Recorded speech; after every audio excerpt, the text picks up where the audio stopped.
packed up, ready to go. Our first stop tonight is probably going to be Coleman.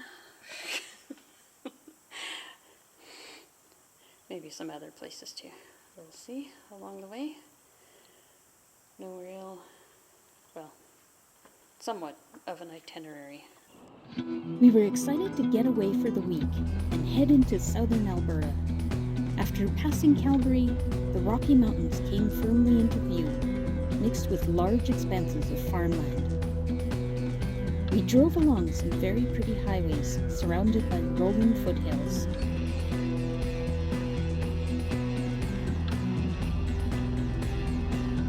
Finally, we neared the Crow's Nest Pass, a stretch of highway that cuts through the mountains. Along the path is the little town of Coleman, where we would be staying for the night. We checked into our hotel and had a short rest. Oh, just checked into the BCM Inns here in Coleman. And we have an orange-walled room. Front desk was a little scary, but the room itself is pretty clean. Microwave, fridge, shower and toilet. And then they even promised a mountain view. Let's take a look at this mountain view. Here we are. Can't deny those are mountains. Yeah, we are right underneath the stairway. Highway is right out there.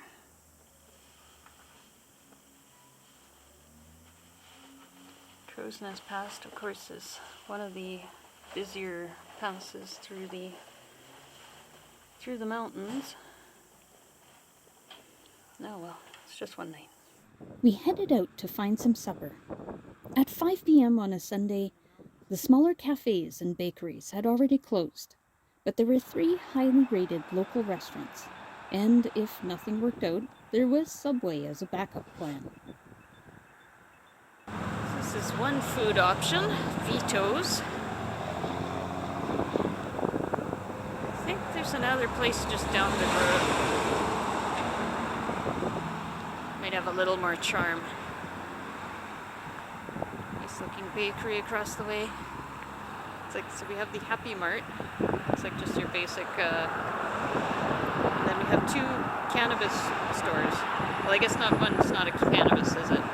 One's a vape and then the other one's cannabis.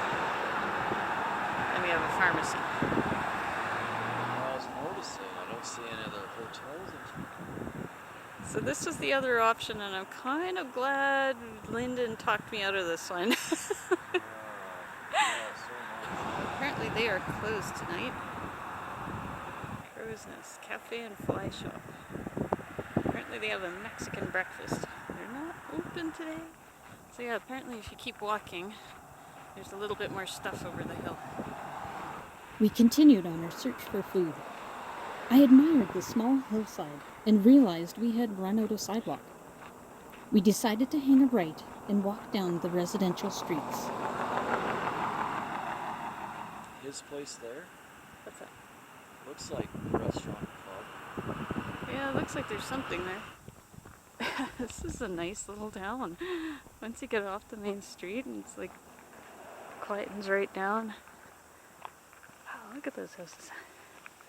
They're nice. I like it.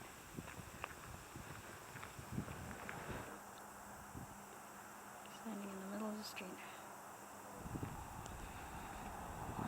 Oh yeah, there's the place. Drum Runner. Yay. We are going to go there. Next door is the Blackbird, a 1905 church converted into an Airbnb. We headed into the Rum Runner, and the rustic decor matched what you would expect in the mountains, right down to a variety of stuffed animals representing the diversity of wildlife in the area. I had tonkatsu on rice, a breaded cutlet, usually made with pork, and the soup of the day. The meat was tender and juicy. I admit I double dipped, but it's okay when it's your own sauce. Meanwhile, Lyndon enjoyed some classic battered cod and chips. Here's quite the view. We headed back out and were struck by the rush of the highway traffic noise once again. We decided to take a walk through the downtown area on our way back.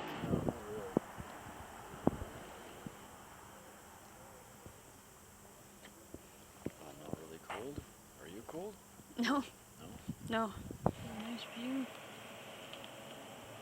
See the mountain in the background. Behind the tree. We came across the Crow's Nest Museum, which had a number of pieces highlighting the area's history. Other side. All kinds of carts and things. The museum itself was closed, but we would be back in the morning. We looked around at the various buildings. Construction.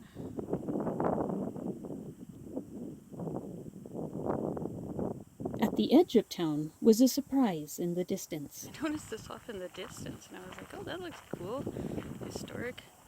I guess they're coke ovens. Coke is a fuel formed by heating coal in the absence of air and is used in iron ore smelting. Normal coal.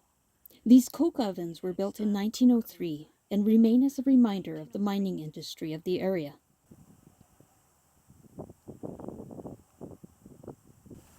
Wow, that must have been something to see at night. That is really cool. I thought it was just a fancy bridge, and I was kind of like, "Oh, that's neat." Back end of one of the buildings. Union Hotel. Or, Roxy Theatre. Or Theatre Roxy. The Royal Canadian Legion. Got a little park.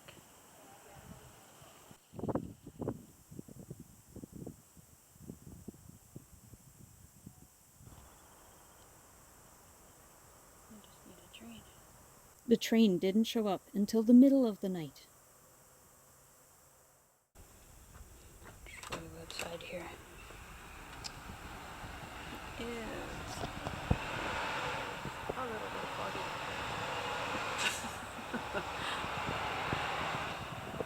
We're gonna go that way a bit.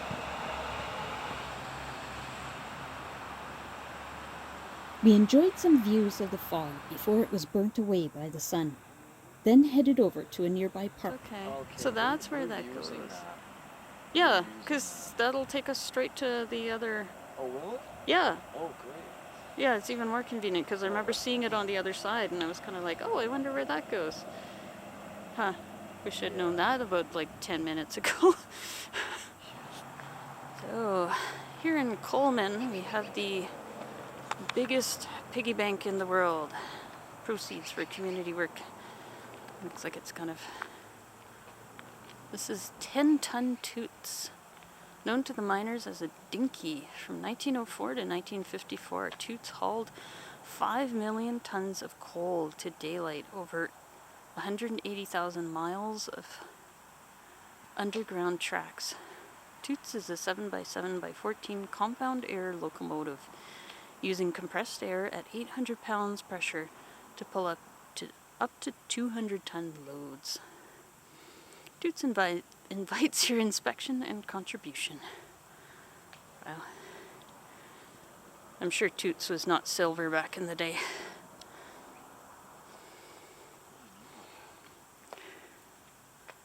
So, yesterday, we got a little rebate at lunchtime, so we're gonna give it away.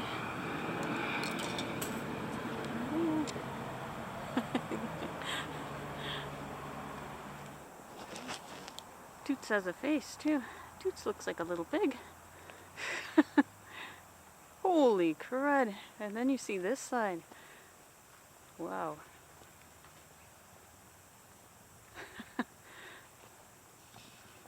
Behind Toots is the Miners' Path, a hiking trail which once was a daily commute for miners who worked at the McGillivray mine. Yeah, it's a beautiful morning. About 2 degrees, I think. Kind of dropped as we went. Lots of big trees here. So up along this ravine there are some houses. Kind of reminds you that you shouldn't be making too much noise. Oh, they have bells there. I wonder why they have bells.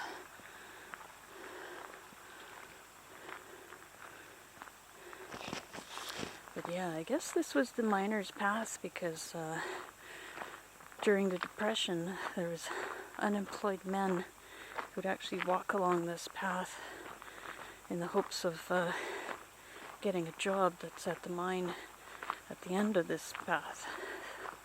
Kind of a sad story, but unfortunate part of history, but the things we do to try to continue living.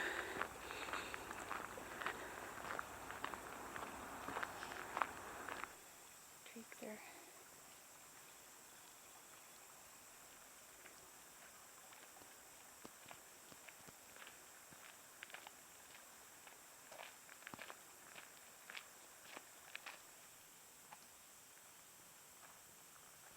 We continued to enjoy the views of the creek, which reminded me of Tom Thompson's paintings. Let's do a big reveal. Do, do, do, do, do. Cute little bridge.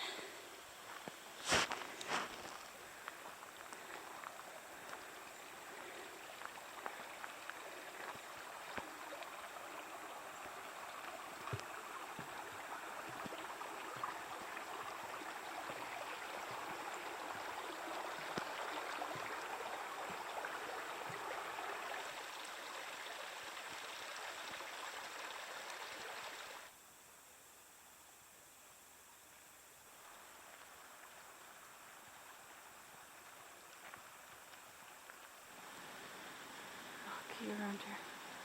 Looking at the rocky slope, I could see hints of coal.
This is interesting.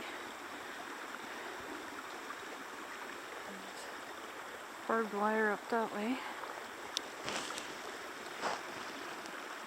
You could very easily just walk around, but we're gonna do the get right thing because I want to try it out. Wow, it's like saloon gates. Lock it up.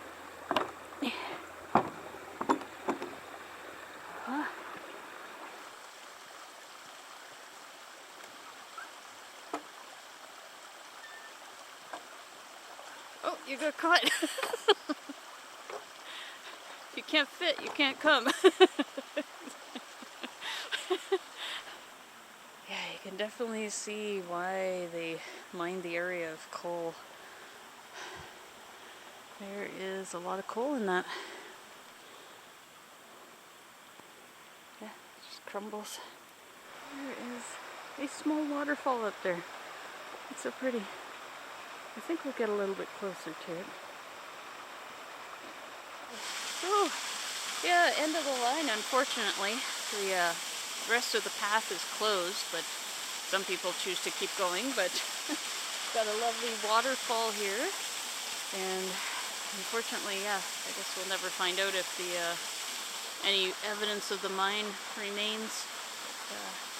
Yeah, it was a nice walk. We'll probably head back, see what else we can go see. On our way back, we found another path leading to the top of the valley. Curious, we decided to explore. Private property technically, but you can walk in, which we did. Kind of has the feeling of some sort of old building. 3 sides. Some metal in it too. This was before we realized we were on the McGillivray Mines property.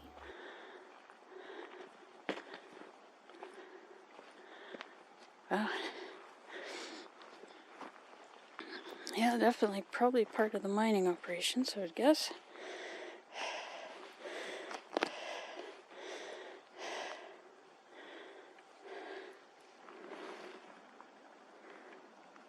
Anchor points. Some sort of thing that would have held a post or something. The remains of the mine's activities could be spotted throughout the area. Small base.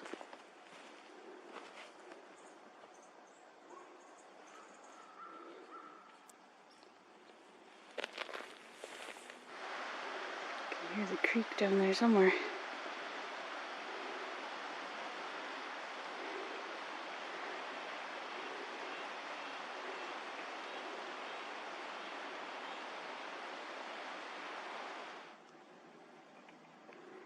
Color is a lot more intense here than what the camera is capturing. This blue flower, also known as blueweed, is another introduced plant from Europe, and the root was used to treat snake bites. Some sort of building is here. Oh, that's interesting. Some sort of chunk of bone. It was odd that it was so squarely cut. Is that a utility line up here? What are you looking at? Clearing, trail and clearing. Yeah. No, there's a lot of clearings up here. Yeah, I think we could walk for a while. Oh, you could walk everywhere. I spotted some horse tracks, and from up here we could see some distant mountains. We still had some more to see, so we returned to the trailhead the same way that we came.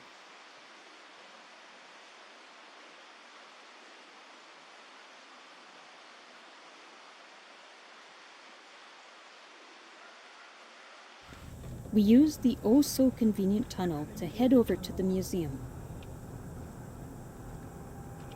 Yield, nothing coming. No, nothing coming. No one coming. Oh, here's a museum here. That's what I mean. It was like seriously right here. Park anywhere. Yeah, Kind of along right here here. or along the front. Yeah, let's do it here. She was not on the road when we came by. Probably a good thing. She is probably a mule deer, judging by those big ears and the black tail. Near the museum is an inconspicuous building with an infamous history. This is the house where Constable Lawson lived, a police officer who was shot and died outside of his home. It's a complicated story and a complicated time. Standard uniform. Prohibition comes to Alberta. The Prohibition era lasted from 1916 to 1924, and the illegal trading of alcohol was a lucrative business. Rules were confusing as to what was permissible and what would get you Colds arrested. and flu. I think that's fine. As long as he has a prescription. No. Go. A rabbi wants to buy brandy to celebrate Passover. Surprisingly, it's illegal, but he could probably get away with it. After learning about the Prohibition era, the story is told, with Constable Lawson seeking to arrest some rum runners. After a vehicle chase, Lawson is approached outside of his home, and a struggle ensues in which Lawson is fatally wounded. Both Emilio Picariello and Florence Lysandro were hanged, and Florence was the only woman in Alberta to be hanged. Both claimed their innocence to the very end. Although the place had been renovated, they kept various original elements, like this wall with layers of wallpaper and the jail cell. Oh no, Benjamin's been jailed. Let's just slide this over. Ching!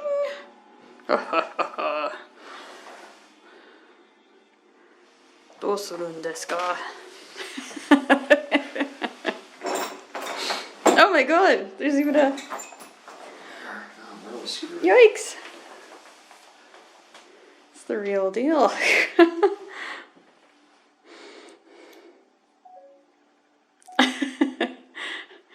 So I wonder if this is the escape room that they advertise as well. Maybe it is. Oh my god, yeah, that's like... Get the cameras out of the way. That's gotta be... Whoa, sounds heavy. It feels like about 50 pounds. Really? 40, 50 pounds, I would say. I let him Along out the so I back could wall see the there. reinforced wall and floor. So this building was the Coleman High School. Now it's the museum. We headed back to check out the rest of the museum. Inside is a variety of displays showcasing life in the 1900s, like this loom and the latest Maytag washing machine. There is also a focus on mining in the area. Notice the wick on the left headlamp. There's a variety of mining gear and even a lunchbox that looked just like my dad's. Upstairs, there were even sweaters belonging to various Coleman and area sports teams. I hope you enjoyed this look at Coleman, Alberta. It and the area has a lot to offer. Stay tuned for my next adventure, and as always, thanks for watching.